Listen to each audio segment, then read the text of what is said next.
বিনা অজুতে কোরআন ধরে দেখে পড়া যাবে কিনা? বর্তমানে জানি যে যাবে না, তাই পড়িও না। অনলাইনে একবার আমাদের এই প্রোগ্রামটা আমরা অনলাইন করছি, আপনারা জানেন, অর্থাৎ দুনিয়ার যে কোনো প্রান্ত থেকে ইন্টারনেটে ভাইরা আমাদেরকে দেখতে পাচ্ছেন, আপনাদেরকে দেখতে পাচ্ছেন।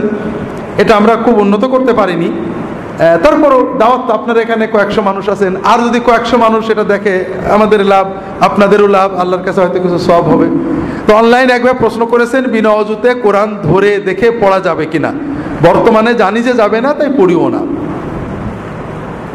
সহি হাদিসে আসছে, হাদিসটা সহি, আহমদ ইবনে হাম্বল সহি বলেছেন, পুরনো মুহাদ্দিসে সহি বলেছেন, আধুনিক মুহাদ্দিসের ভিতরে শেখ মোহাম্মদ নাসিরুদ্দিন আলবানী সহি বলেছেন।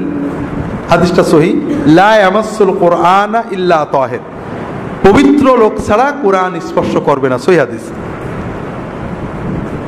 আল্লামা ইবনে কুদামা রাহিমাহুল্লাহ হাম্বলি তার মুগনি বইয়ে লিখেছেন যে অজু ছাড়া কোরআন স্পর্শ করা যাবে না। কোরআন, পিওর কোরআন, তফসির, হাদিস, মসলা মাসাইল কোনো দোষ নেই।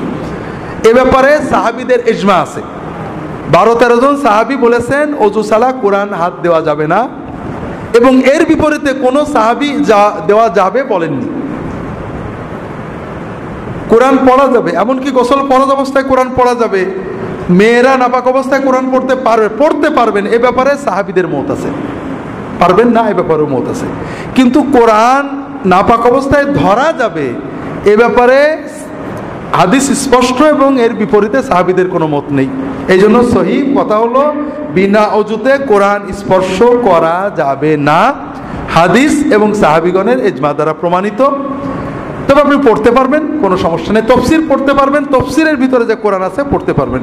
এটা হলো কোরআনের সম্মান। আপনি কোরআন মুখস্থ পড়বেন, কোরআন মুখস্থ রাখবেন, কিন্তু কোরআনের লিখিত এই বইটার একটা সম্মান, এটা হাদিস দ্বারা প্রমাণিত।